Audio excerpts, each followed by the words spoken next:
Meet PitchDB, the ultimate platform for speakers looking to make their mark on podcasts, conferences, and media outlets. PitchDB provides access to over 3 million platforms, ensuring you find the perfect avenue for your message. With AI integrations, your bios and pitches are tailored uniquely to each opportunity, giving you the edge you need. Join now at pitchdb.com. Welcome to Your Brand Amplified, the podcast where we interview marketers, publicists, and brands to learn their stories, what makes them tick, and tips and tricks that make a difference.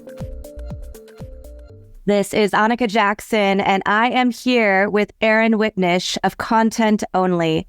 Erin, you're coming to us tomorrow in the future, at least where I am, from Australia. Thank you for being here and taking the time. And then you actually stole my joke. Whenever I'm talking to someone that's in the US, I can tell you what the future looks like if you want, but it's a real privilege to be chatting to you. I know it's your Friday, my Saturday morning, but it's great to be able to talk across time zones and be connected virtually. It really is. I love that about the world. And my family also lives in Thailand. So it's a great way for me to be able to communicate with them, not to mention like all the people I get to meet who I would never have come across. All the things you get to learn nowadays, right? It's one of the blessings. I think COVID played a role in taking everyone digital and connected globally by enforcing it, essentially. So it wasn't a fun period being isolated and locked in our homes in terms of the tech and everyone being okay with jumping on virtually and meeting. It's really expanded globalization and building networks and having conversations around the world. So there was some upside in it. Yeah, absolutely. Now you have not one, but 2 podcasts. You also have a company with your lovely wife, Content Only, and you are a parent. That's a lot to juggle. But before we get into all of that, how did you get into Content Only? What is Content Only? And I'm really excited for us to share your system with my audience. Yeah, hopefully the name sums it up. So it's an agency that specializes in content only. And it's interesting how the model that we are using at the moment began because it was an accident. I was talking to one of my clients through our other agency, which focuses on trade and construction. Oh, wow. And I might call them contractors and people in that sort of space. And one of my clients, Mark, came to me and he said, I really want to build up my brand inside the local construction industry and I want to be on video. And I was sitting on Zoom with him and I'm like, I think having a camera in his face and asking him to talk about content would be really challenging, but he's really good at having a conversation just like you and I are right now. So I said, let's just try something out. So I hit record and said, I'm just going to ask you questions and just answer them like we're having a chat at a bar. And 20 minutes later, he told me about how his company began, challenges inside the industry, how he does things differently. And I gave it to my editor, Francois. I said, can you just cut whatever you think we could use as content from this 20-minute conversation? And he gave me back 12 clips and they were anywhere from 15 seconds up to 50 seconds in length. And we put the Mark's branding and the animation and all that on it, sent it back to Mark. And he's like, all that from 20 minutes. And I was like, I think we've actually got a solution for people that find content challenging and also want a natural, authentic style rather than that scripted sort of forced way that people produce content. Yeah, so that's how it started. Amazing. So, but this started, you piggybacked off of an agency that you still run? Yeah. So we've got an agency that's 14 years old and that specializes in a whole lot of outcome with content, but that always did content as a part of the service, but for businesses, not so much traders, personal brands and consultants and advisors. So we always did content. And one of the challenges with that business we found was getting clients to get things to us that we needed and all the moving parts. So we also solved other problems for that agency through this accidental Zoom situation that happened. Amazing. And this is one of the things that people struggle with all the time, particularly if you are working on your business, you're working with your clients as a consultant or an agency, or you're teaching. When do you have time to produce your own content to get more clients, to, get more visibility? And so this is something that I struggle with, even though I have a podcast, is even finding the time to cut it up, right? And make sure I'm delivering enough value outside of just the interviews.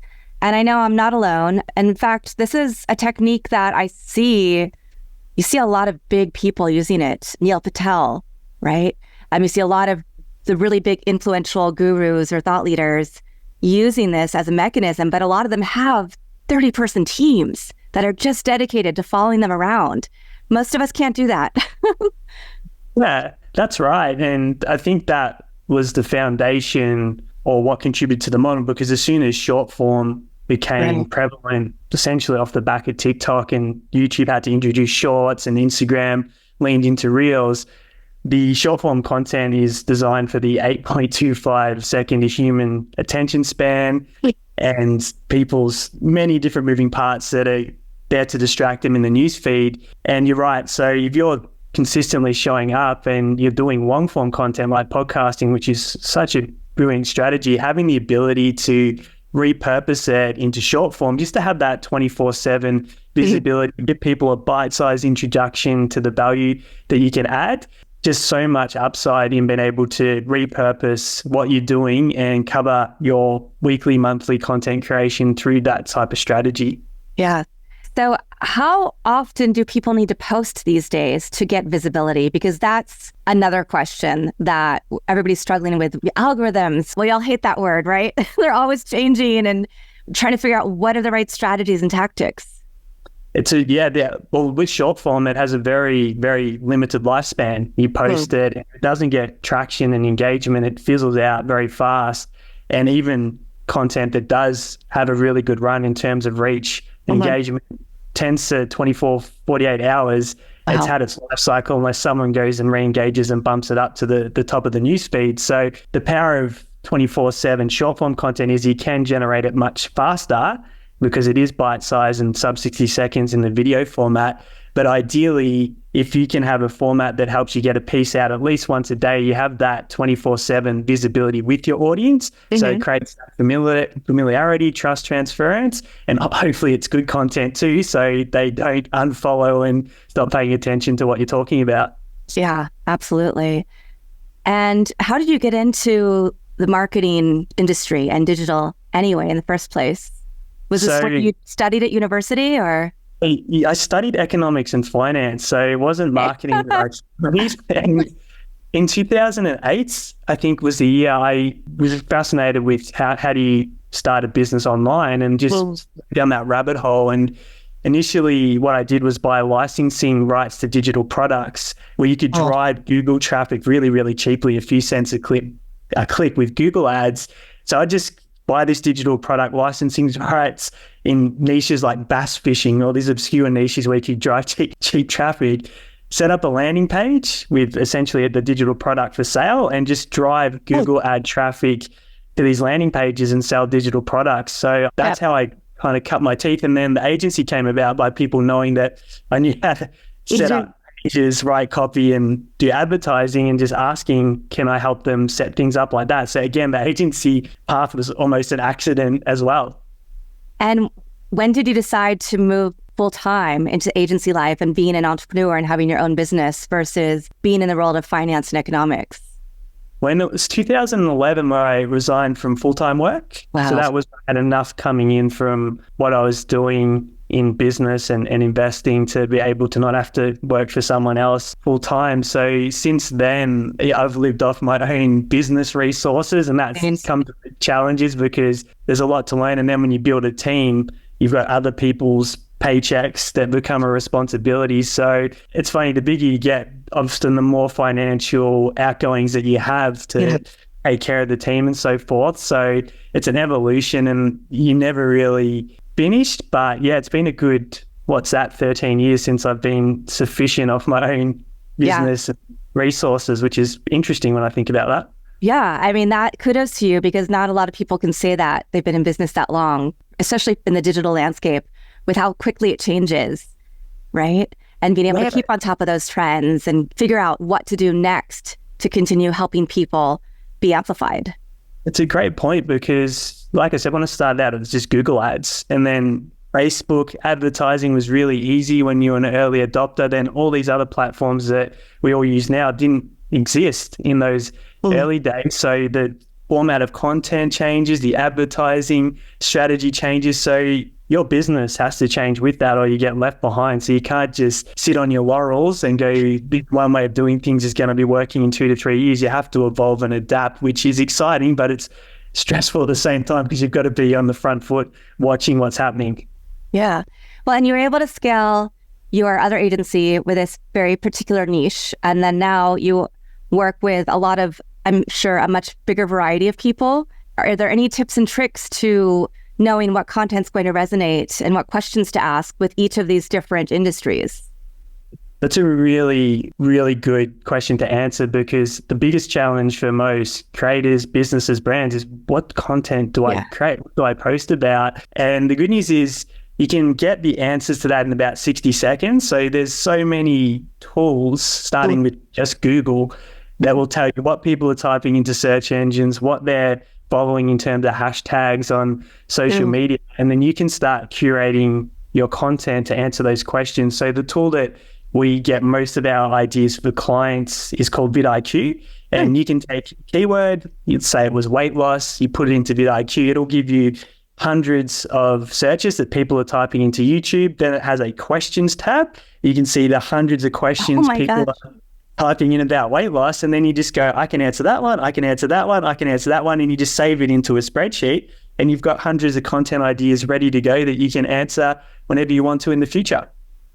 Now, you're making it sound very easy, but I know that it's also about time. And a lot of people are going, okay, I can do this part, but then they get distracted and they're not actually going to shoot the video. And then if they do shoot the video, then it just sits there and they're not going to take the next step. So that's where obviously content only comes in. Have you been able to scale, I imagine, the company from working primarily in the Australasia area to like all over the world and working with people in different time zones and throughout the US? And well, interesting enough, content only is less than 2 years old. So it's a relatively new agency. The model that we're running today is only 5 or 6 months old. So we're starting to get people from, I spoke to someone in London 1 or 2 weeks ago. People in the US are starting to reach out, but primarily we started off with the Australian local market, which is usually where I always recommend people start because it's close to home. It's easy. There's people in your network. And now we feel like we've established a model so it can work in a global sense. But to answer your question or what you're referencing to, the challenge I think for most people is you have those list of questions, right? If you were to try and stare at a camera, answer each one, you're going to stop, you're going to start, you're probably going to do 5 or 6 takes and throw it out the window, get frustrated and quit. But we found that for people to do the most authentic, natural style of content, it's just talking with someone else because we can all have conversations with other people. So the way it works is to record the video side, just like we're doing right now. You have a partner, whether that's a colleague, a client, a coworker, someone in your team, have those questions that you've got in the spreadsheet from a tool like vidIQ.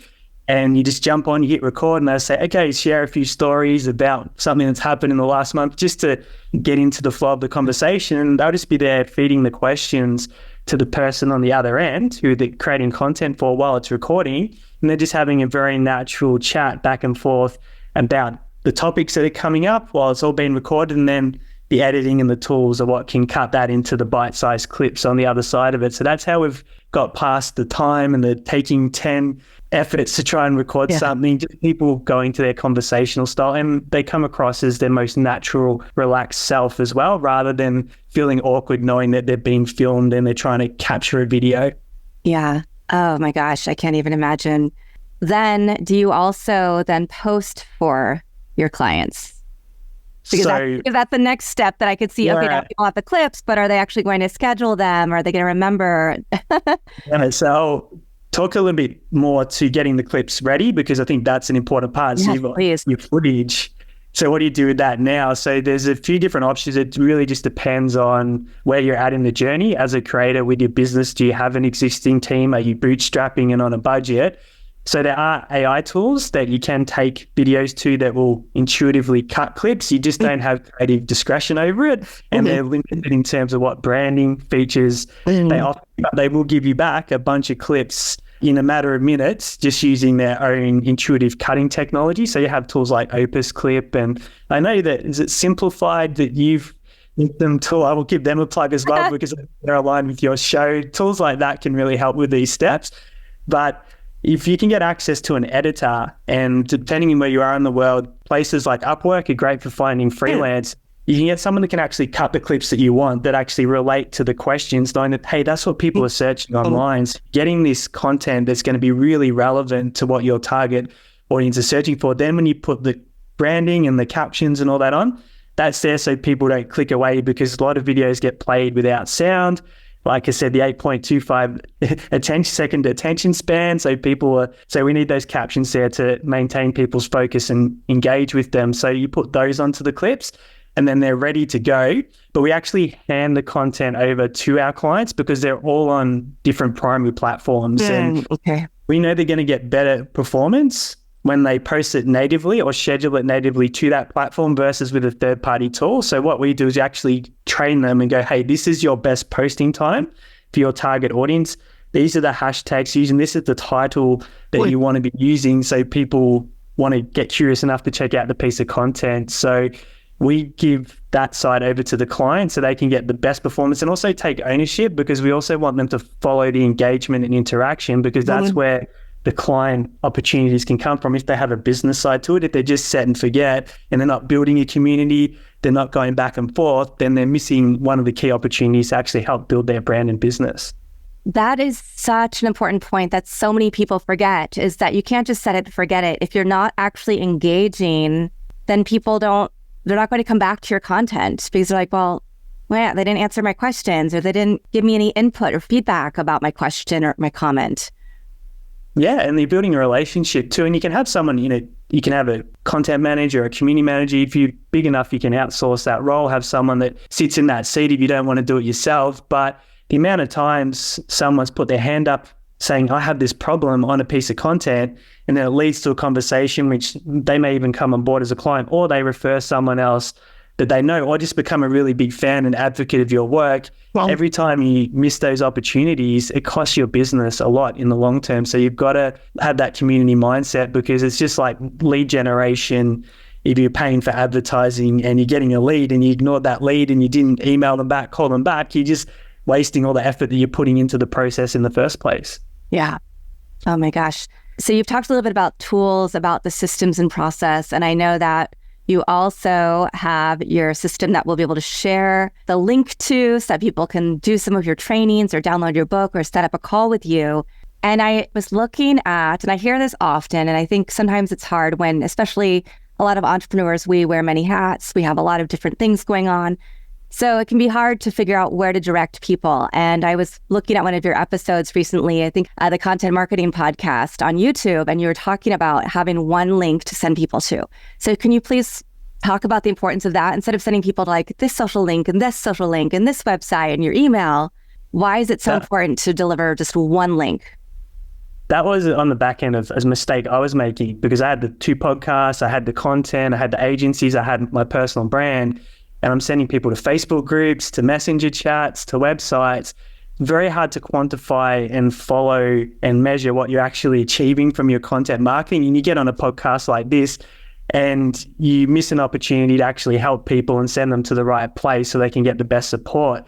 So I did an audit in December last year, and I was like, what if everything that I did just went back to one landing page that had solved one problem for people and it was completely free? Yeah. So I think for anyone that does a lot of content, if you can just have a page that has your lead magnet or your free offer, whatever your giveaway is, and you just direct all organic content traffic there, you can measure how much traffic you're getting from all your content resources. And you can also see how that's translating into leads, how that's growing your database, and what percentage of that's converting into clients. So it's just having that one URL that whenever you give someone a call to action, which is the next step, where to go, you just send them all to that one place online.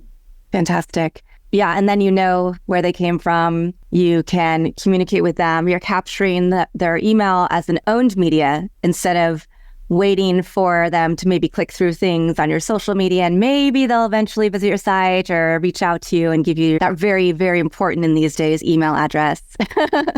Yeah, I'll add to changing your profile across social media and to whatever that offer is. So, for example, with us, it's contentonly.au, the 30 days and 90 minutes content creation system.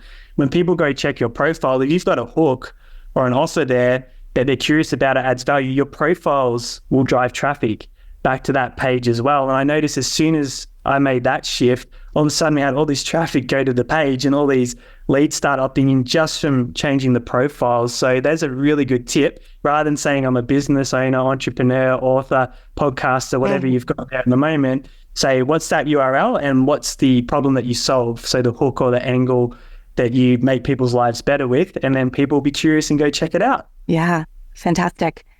And we talked a little bit about this before we jumped on, that you are in business with your wife. Yes. And I love this because I do feel like I've been seeing a lot more of that. People who realize that they each have a unique set of skills and you love each other, obviously. And you're not just good partners in life, but also you can be good business partners. So when did that start with your other agency, or was it with this agency? How did that come about? And my wife is amazing. She had her own business. She was very successful in her own right. And content only, I started building just to do separate our lead generation service from the other agency from the content. So we had two very separate assets. And then she came in and actually had a vision for it that made it a great business. Nice. And so we decided that we'd both build it out together and work on it, because her strength is the visionary role. She sees the big picture, how the dots all connect and where we can take this. I am very much in the trenches, the system, get to work, get it done. So she can create what it looks like where I don't break it, and so that I'm the bottleneck in the business.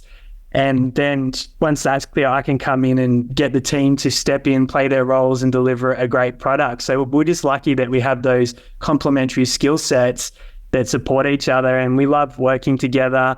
And it's not easy being a husband and wife team, because you've got to be able to separate the hats from when you're working on the business and when you're husband and wife, and you can't have those two colliding with each other. It can create disharmony. But when you get good at saying, okay, business hat on, let's talk about the business, and then, okay, let's take that hat off, back to husband and wife, you can have a great balance between a great marriage and a great business. Yeah. My partner is a filmmaker. And so I was doing podcasts for other people, and then they didn't really have the budgets to sustain at that time with everything else they were doing. And so he's like, why don't you just start your own? And so he's like, I'll do the first few edits for you to get you started, because he loves editing stuff and he's very fast at it. And now I have a separate team that does it, because he's like, I can't do that many episodes a week. But it was great to have his encouragement and to be able to bounce creative ideas off of him, even though we do very different businesses. So I love that when you can figure out where you can come together and where you can really help each other grow as humans and as creators. Yeah, and it's also embracing each other's strengths, right? You would have experienced that when you have non-conflicting strengths and they actually work in the favor, and being able to embrace that, you actually start to really respect the other person's magic and their gifts, rather than going, oh, they see things differently to me, which is how it can happen in the beginning, because you look at to a different lens. And that, for me, has enhanced our marriage and actually made us more supportive of each other, more understanding of each other, and made us a much better couple, which makes us much better parents, which I guess better for the community. So it's had an ongoing effect, but you also have to have the maturity to be able to step back and embrace those differences and see the beauty in having those different ways of looking at the big picture and the small picture. Yeah, for sure. And you now have two podcasts. So let's talk a little bit about that. Why two? Which one came first? So it's weird, because the content marketing podcast came first, but it was actually called the Marketing Business Wealth Podcast. And that was just to have conversations in all those different lanes. But then I realized that was super broad at the time. And we had the content agency, and I wanted to really focus on the content craft, which is why I niched it down into there. Then halfway through this year or earlier this year, I really wanted to share my voice in the personal brand sense and be more vulnerable, not just talking about hashtags and titles and content. So I actually put the content marketing podcast on pause for a little while and started doing the personal brand podcast. And then late last year, I was like, why don't you're there, you've got the microphone in front of you, the camera's rolling, just do both, because you like to talk. I like doing the podcast. So I'm doing one episode a week on those podcasts at the moment. Sometimes we have amazing guests on that come and add value to the show. So there's 2 podcasts, different topics, but so much fun. And if you're in business, then the content marketing conversation sort of covers business applications. But if you're a creator, personal brand, you're a coach or an advisor, and the personal brand podcast really goes into the depths of how you can turn that into a business and build a brand. So there's 2 different lanes that I'm talking about. Oh my gosh. And I was going to ask if they were, solo podcasts, but you said that sometimes you have interviews as well. So it's a mix of both. Yeah, it's initially I was doing the most of the episodes as me, but I'm really enjoying having conversations with amazing people like yourself who have their own value to bring that I'm not an expert in that can enrich the audience's lives. So having the conversations with guests, I'm finding a really painless way to do podcasting. And so I'll continue to do lots and lots of guest appearances, or they'll having guests on the show moving forward. Yeah. And going back to content a little bit, I'm just noodling this idea of quality versus quantity and the short form, and just so many questions. So which is more important? Because we know that if you post more, you can get more engagement. The algorithm will recognize that. But what's like the shortest somebody could do for short form video that would resonate, where they could be able to get some message across? Because I think that is hard to do in a small clip as well, versus having maybe a little bit longer, few more seconds, but being able to get a bigger message or a few more points across, and maybe have the quality be a little bit higher. Or do you recommend that if you have a concept that you would break it into 3 or 4 small pieces where you're going to give 5 tips, tip 1, and that's one piece of content, and then tip 2 would be another piece of content? Is there one strategy that's better than the other? First of all, I think for people that are listening that haven't really got started, I always say don't worry too much about the quality in the beginning. You're better off building the muscle of doing content and getting better as you go. I think people overthink how good it has to be, but if you look back on anyone's journey, those early videos, they'll be cringing about them. I cringe about my content 1 week ago, let it go when I was starting out. And so I think if you're in that space, just start and you'll get feedback about what people respond to, what they don't respond to. But I don't think a quality piece of content has to be a certain length. It could be 10 seconds. If that's all it takes to deliver the value or the message, that's fine. I think you can certainly waffle on, overdo it and lose interest. In the same breath, you can definitely spam the newsfeed with content that people don't like, and the algorithm will work that out very quickly and stop showing your content to anyone. If you're just posting quotes and memes that have been regurgitated 100 times to post multiple times a day, people just won't engage. So you just won't get preference in the algorithm. So for me, it's quality plays a key role. But I think too, understanding who your message is for and who you're creating content for helps you speak to a very specific person, which means it does resonate more, which means you tend to get better engagement. You might not get the width where thousands and thousands of people find the content, but you'll get the depth, which is where I think it's more impactful. So I'd say if you're starting out, just start creating content, build the habit and get better as you go. If you're already creating content, it's like, how can I create content that's more relevant, it's going to add more value to my audience? So that will promote more interaction and more depth. And then you'll probably get a much better outcome for your brand or business with that mentality. Yeah. It's so funny as we're sitting here talking about this. And these are all things that I talk about when I teach my students at university or with guests or to clients. But then I look at myself and go, I'm the cobbler with no shoes, because these are all things that I have intention to do, but I just have to carve out the time to do them. And that's part of it, though, is I think it's better to make sure that you're spending the time to do things right. Or, like you said, that doesn't mean perfect, but just to get them done and share your message. Because if you don't share it, eventually you're not going to find the clients, right? People aren't going to find you, and you won't be heard in the way or seen in the way that you want to be. Yeah, the challenge is this: when you're starting out, your view count, unless you're coming in to content with a reputation inside an industry where people already know you, it's going to be low. When you start podcasting, the first episode usually goes okay because you've told all your friends and family, so everyone tunes in to hear what it's all about. But by episode 2 or 3, you can get discouraged if you're looking at the stats. So that's why I'm very bullish on the habit. Build the muscle. It's like going running. The first time you go running, you haven't run for 12 months. It sucks and it hurts and you want to stop. Content's very similar. You don't get a lot of instant gratification when you're starting out. But if you can build a habit, it keeps showing up. It has a compounding effect. And I look at it as building like a real estate portfolio. Every piece of content has a URL that houses it online. So you keep building up this portfolio that keeps compounding ways for people to find you. And at some point in the future, when you've done it long enough and you've got better quality because you've got the habit and you've got the experience and it starts to shape towards the audience that you're building towards too, you hit this critical mass where all of a sudden all that work that you've done starts to pay off moving forward for the rest of your life. You just got to put in the time to build that content portfolio and understand most people quit. So all you have to do is not quit and you'll probably be successful in the long run. That is such a great point because it is so easy to start something and stop it if you feel a little bit uncomfortable. You don't get the response that you want right away. I remember my first few podcast episodes for this podcast were so different. I was like, I'm going to do this much time and I'm only going to ask these 5 questions and it's only going to be publicists. And it would be really hard because somebody would say something and then I would want to talk about something else, but I was like, no, I have to stick to my script.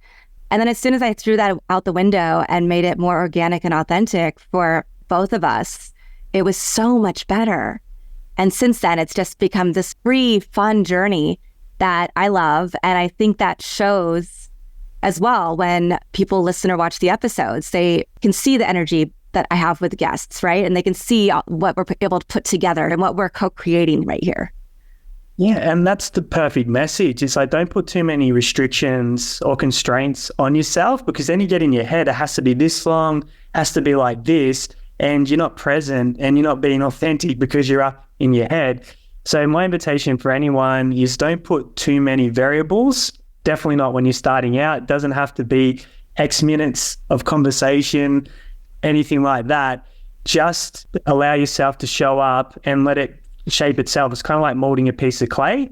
As you move along, it'll start taking shape. You just got to allow that process and lean into it because it's a beautiful process and be okay that it's probably going to change. Where you start from, you're going to get new data, new information, you're going to grow as a human being. And when that happens, you're probably going to talk about new things. So where you start from now is probably unlikely to be the place that you end up into the future. So it's just remove all the constraints and just have fun. Yeah. So you said that this is a fairly new offering, right? A few months old into this 2-year-old company on top of your 14-year-old other business. And how has this changed the success of content only? I think from a purpose standpoint, this is really meaningful work for me.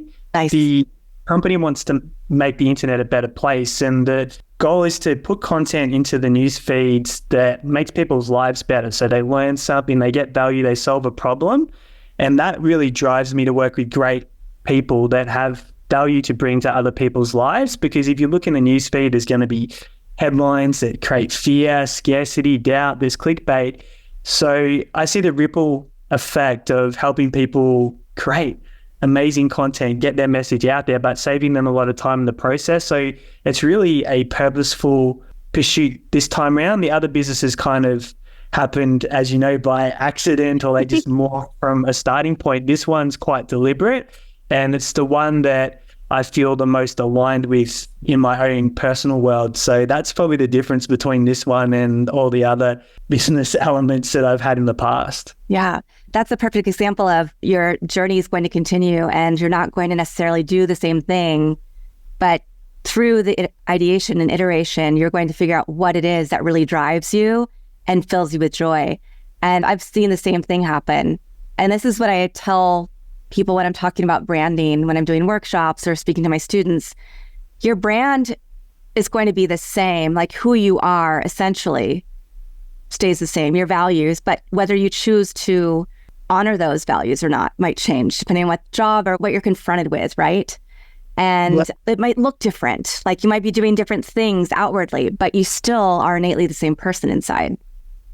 Definitely. And the way I measure if I'm doing the right work or playing the right role is how effortless it is to work. Nice. And when I'm naturally wanting to do the work, show up, and it feels great and there's not enough hours in the day, that's when I'm doing the right work. When it's the other way around and you're like, someone just come in and undo this mess and it's like pulling teeth and I just want the weekend, that's when I'm probably not doing the right tasks or living on purpose. So I can intuitively work out where I'm playing based on how effortless the work feels to me energetically, and the desire to work is a really good compass for me to see where I'm at. Yeah. And you have a son, right? A young son.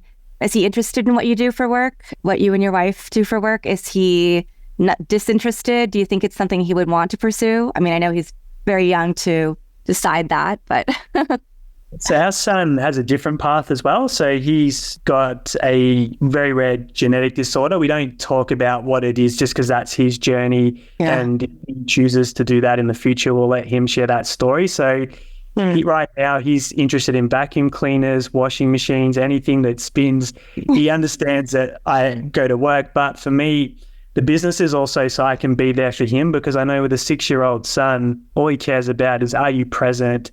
And if my head's in the business or I can't be there to tuck him in because I'm working, then I'm probably not living in alignment with my values. So for me, I'm there in the morning to play with him before he goes off to Montessori, which is a sister education system that he's in here. And when he's done for the day, I'm there to play with him as soon as he gets home. I tuck him in, read a story every night.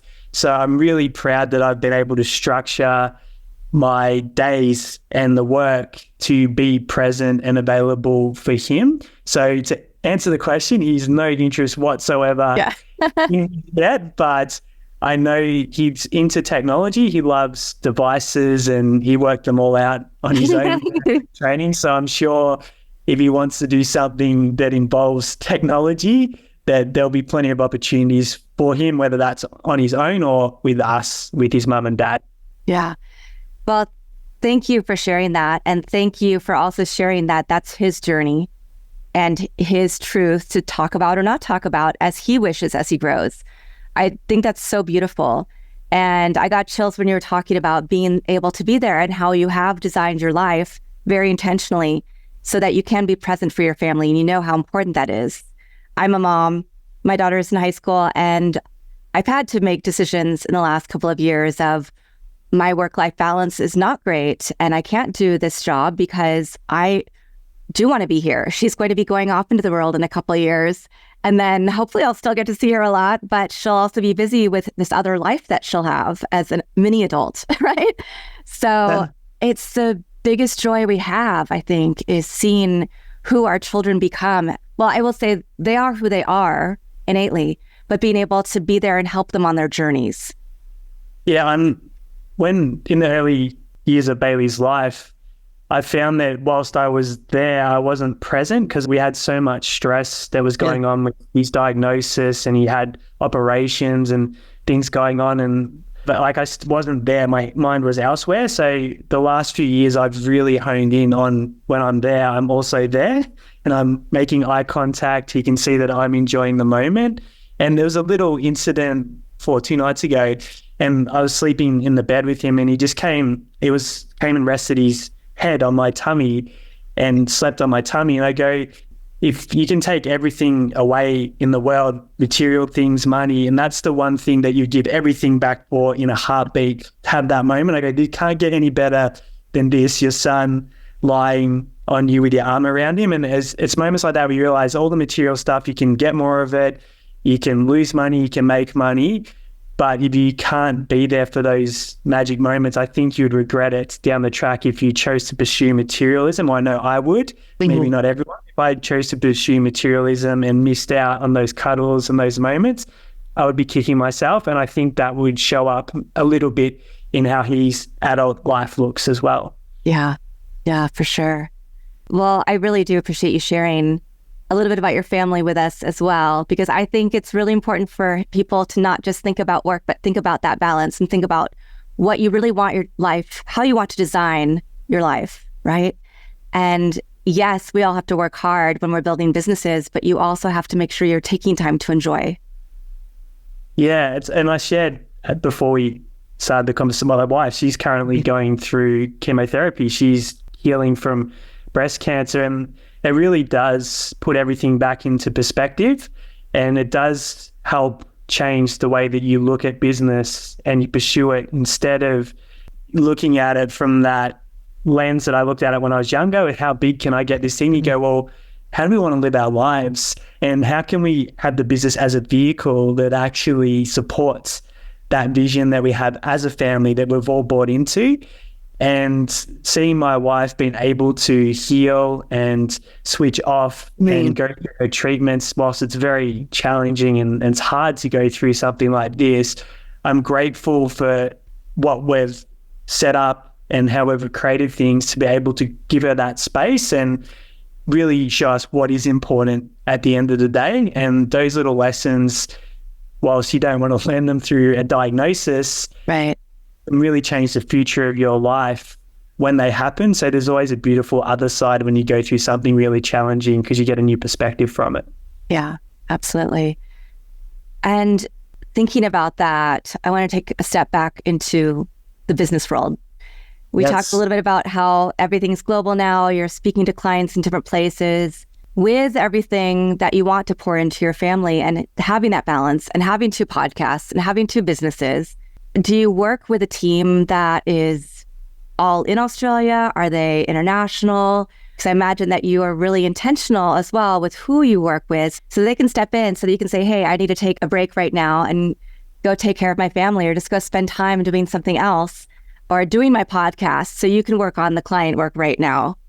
Yeah, one of the benefits of building a team is you can do the work or the activity that moves the needle the most in the business as the owner or the person that's in the managerial role, for example. So we have, I think, 5 of the team are in Australia, then the rest, we're team of 9 in total, the rest are offshore. Nice. And so Harry, I've groomed to be able to do what I do. So if I need to step aside and someone else needs to step in and manage the team and run the business, he has that capability. So if I need to go with my wife to hospital or Bailey to appointments, someone's there that can steer the ship. So for me, I go, where do I need to be spending my time? And for me, that's client facing. That's the podcast helps because it creates exposure for the business. Sales conversations. And it's also doing stuff like this where I get to talk to incredible people that have amazing audiences and listeners and just share a message. So and I also do events, which are very leverage use of my time, because I can show up for 2 or 3 hours to a room, deliver value, and that can be a great way for us to build the business. So just focusing on those leveraged hours instead of the admin and the things that you can easily get someone else to do by repurposing profit to pay for the labor or the tools or the software that can do it. That's how you can navigate all these moving parts, being a partner, having businesses, having multiple things on the go, but also protecting your calendar. So you block it out so it doesn't intrude into those things that matter. And you go, okay, this is when I'm available to do these things. This is when I'm a family man. This is when I'm a parent. This is when I'm a partner or a spouse. This is when I take care of my health. Wow. And don't have that creep where it all just becomes a business. Wow. That is something that I'm definitely working on, is that time blocking, to make sure that I have the right time for the right things in the right moments. But you mentioned you do some live speaking, and I've seen that you have spoken on over 50 live stages. Okay, I love public speaking, but that's an incredible number. So tell us about that. How did that come about, and what do you love about it? Being in a room with people, there's an energetic frequency when people are on a path and they've got a vision and goals, and you're all there to get better. And one of the benefits of having the marketing skills is we can fill rooms. So we can run ads, we can get people to come to an event. And yes, you can do them virtually if you want to do them on Zoom and have a global audience. But after COVID, having people face to face again and having that human connection, there's a different experience doing that. Whilst it's more expensive to run because you got to cater, get the venues and all that sort of thing, the joy that you get from meeting that person and shaking their hand or giving them a hug is very different to when you wave bye-bye and the Zoom. So the first one was in 2012, I believe. And I just really love sharing messaging. I guess teaching's the right word because we just teach and we do events and we just show the model essentially. Nice.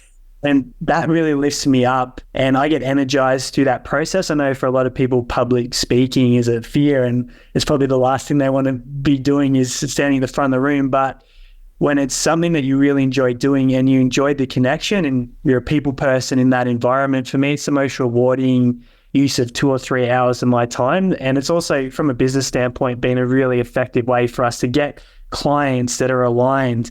So they've met you, they've had a conversation with you, then they apply to have another chat with you, you get to hear their vision and their goals.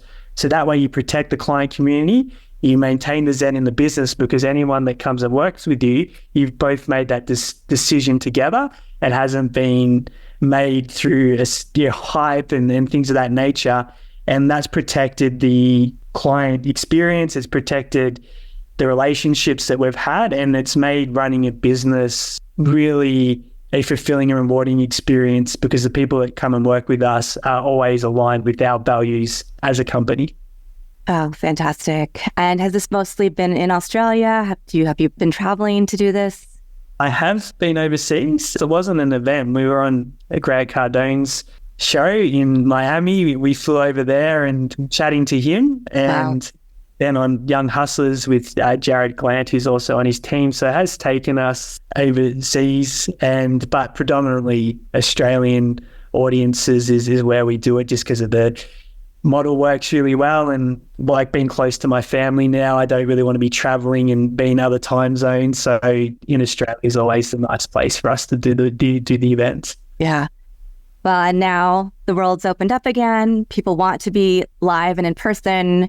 I know that that's one of my goals this year is to go to more in-person events, particularly around podcasting and things. So maybe, when your wife is done, you guys will have to come out to LA and go to an event here. We'll put together an event here that we can do together. That would be really fun. Sounds amazing. I love LA. I've been a couple of times. It was my first overseas trip. It's something about Americans and Aussies. We have a really good rapport. We love your accent. Maybe you like our accent. We know that you're great fun. So you're always going to have a smile and be fun. Yeah. When I was there, everyone was just so lovely. They were so welcoming and so friendly, and I was like, this is a really, really nice place for Australians to come visit. Vice versa, when we hear an American accent, I'm in Melbourne, part of Australia, we go, which part of America? Sometimes you can tell if it's a New York accent or a Boston accent, but right. There's those, or sometimes a Southern accents, but there's some where you kind of like, oh, what's that one? Where are you from? And start up a conversation and connect the dots. It's always good fun to meet people from other parts of the world. Yeah.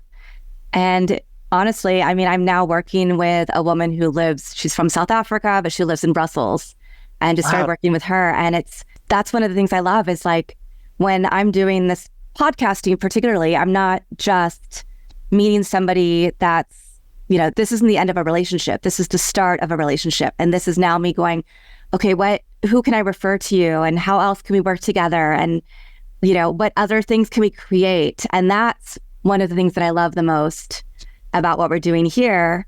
And we will have a lot of little short form content coming out of this episode for both of us to use.